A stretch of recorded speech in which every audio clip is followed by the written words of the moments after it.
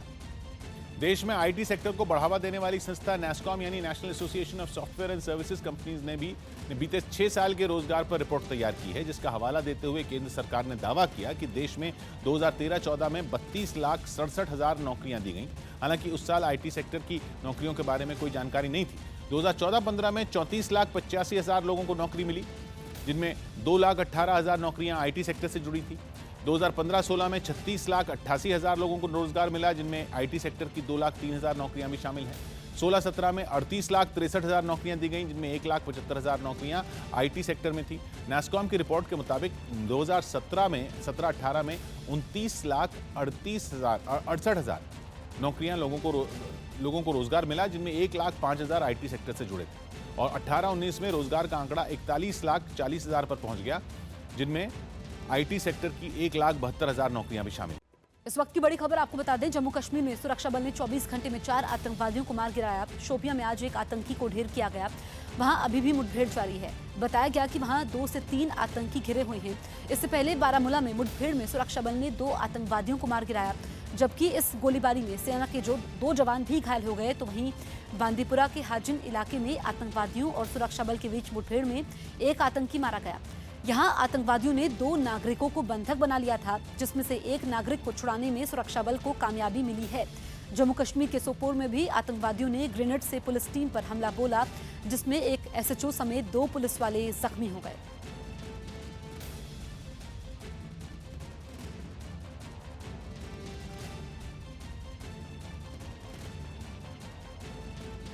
हमारे 3 सहयोगी हमारे साथ हैं। संदीप बोल हमारे साथ हैं दिल्ली से, रिफत अब्दुल्ला हैं श्रीनगर से, इसके अलावा पवन शर्मा भी हैं।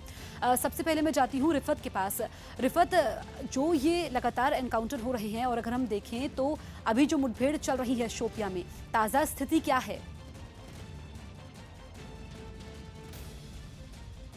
देखिए, अभी मैं बता दूं आपको, कुल मिला के अभी 3 ऑपरेशंस चल रहे हैं। यहाँ पे 3 जगहों पे एनकाउंटर चल रहा है। एक तो बांडीपोरा में जो कल से ऑपरेशन चल रहा है, उसमें 1 मिलिटेंट के मारे जाने की खबर है। बताया जा रहा है कि 2 मिलिटेंट वहाँ पे हो सकते हैं। और साथ ही अगर हम शुपाया की बात करें, कल शाम से लगातार एनकाउंटर कल रात से चल रहा है और अभी तक खबर हमें मिली है कि 1 मिलिटेंट जो है अभी तक मारा गया है और उसका ताल्लुक जो है बताया जा रहा है कि जैश के साथ है। साथ ही अगर हम सोपोर की बात करें, सोपोर में भी इस वक्त एनकाउंटर चल रहा है, जो कल शाम जो है सस्पेंड किया गया था, अभी फिर से कांटेक्ट एस्टैब्लिश हुआ है और उसमें भी अभी फायरिंग हो रही है। अगर हम बारामूला की बात करें तो वहाँ पे 2 मिलिटेंट मारे गए, तो ऑलमोस्ट समझा यही जा रहा है कि ऑपरेशन जो है एंड हो गया। कुल मिला के 4 ऑपरेशंस कल से हुए, 4 एनकाउंटर हुए, 3 ऑपरेशंस अभी जारी हैं। 1 ऑपरेशन खत्म हुआ, 4 मिलिटेंट मारे गए और साथ ही 1 एसएचओ जख्मी हो गया। और बारामूला में जो है फौज के 3 लोग घायल हो गए, उनमें से 1 अफसर भी शामिल है, जिन्हें 92 बेस हॉस्पिटल पहुंचाया गया है। संदीप बोल के पास चलते हैं। संदीप, 24 घंटे में 4 आतंकवादी तो मारे गए हैं, लेकिन हमें भी नुकसान हुआ है, हमारा एक जवान शहीद हुआ है। और अगर हम पुलवामा हमले के बाद देखें तो पाकिस्तान अपनी हरकतों से बाज नहीं आ रहा है। बिल्कुल, देखिए पाकिस्तान अपनी हरकतों से बाज आने वाला भी नहीं है, क्योंकि वहाँ की राजनीति, वहाँ का जो स्टेट का जो पूरा प्रोसेस है वो इसी से चलता है कि वो जो है भारत को किस तरीके से जो नुकसान पहुँचा सके। अगर हम बात करें 24 घंटे में लगातार जो ऑपरेशन तेज़ है और टेररिस्ट जो जितने भी छुपे हुए हैं उनको जो है अब घेर लिया गया है। कई तकरीबन 3 से 4 ऑपरेशन ऐसे चल रहे हैं, लेकिन चूंकि अब ये देखना होगा क्योंकि मौसम जो है अब बदल रहा है, बर्फ़बारी नहीं है और ऐसे में उन पासेस को खोलकर जो है आतंकी कहीं ना कहीं जो पास खुले होंगे उससे अंदर आने की कोशिश करेंगे। सीज़फायर वायलेशन भी इसी के मद्देनज़र लगातार जो है तेज़ हो रही है, क्योंकि पिछले कुछ दिनों पहले हम लोग देखें तो सीज़फायर वायलेशन अमूमन कम हो गए थे, बहुत ज़्यादा सीज़फायर वायलेशन पाकिस्तान की तरफ से नहीं हो रहा था, लेकिन एक बार फिर से वो तेज़ हुए हैं। लेकिन घाटी में सेना का ऑपरेशन जो है अब भी लगातार जारी है। जैसे ही कोई इनपुट मिलता है सेना जो है उस पूरे इलाके को कॉर्डन करती है और उसके बाद जो है उस पर जो है अटैक करती है। तो अभी फ़िलहाल ऑपरेशन जारी है। हालांकि बारामूला में जो है 3 सेना के जवान जो है वो घायल हुए हैं, जिसमें से एक ऑफिसर भी है जिनको कि 92 बेस हॉस्पिटल में जो है भर्ती कराया गया है। हालांकि ये ऑपरेशन जो है अब लगातार जारी रहेंगे और ये ऑपरेशन कभी बंद नहीं किए गए थे। चूँकि त्योहारों की बात करें, होली के दौरान जो है इस तरीके की घटना सामने आई है जहाँ पे ग्रेनेड अटैक भी हुआ था, तो जाहिर सी बात है कि सेना जो है अपने ऑपरेशन को लगातार अंजाम देती रहेगी। और चूँकि सर्दियों के दौरान जो है इस तरीके की गतिविधियाँ आतंकी जो है वो नहीं कर पाए, जम्मू कश्मीर के अंदर बहुत ज़्यादा बिल्कुल संदीप, जो बातें आप बता रहे हैं, क्योंकि हमने देखा कि पहले से ही ऑपरेशन ऑल आउट ने आतंकवादियों की कमर तोड़ दी है घाटी में, और अब लगातार जो फायरिंग की घटनाएं सामने आ रही है, क्रॉस बॉर्डर फायरिंग हो रही है, उसमें भारतीय सेना माकूल जवाब दे रही है। आप सभी हमारे साथ बने रहिए, वापस हम आपके पास लौटेंगे।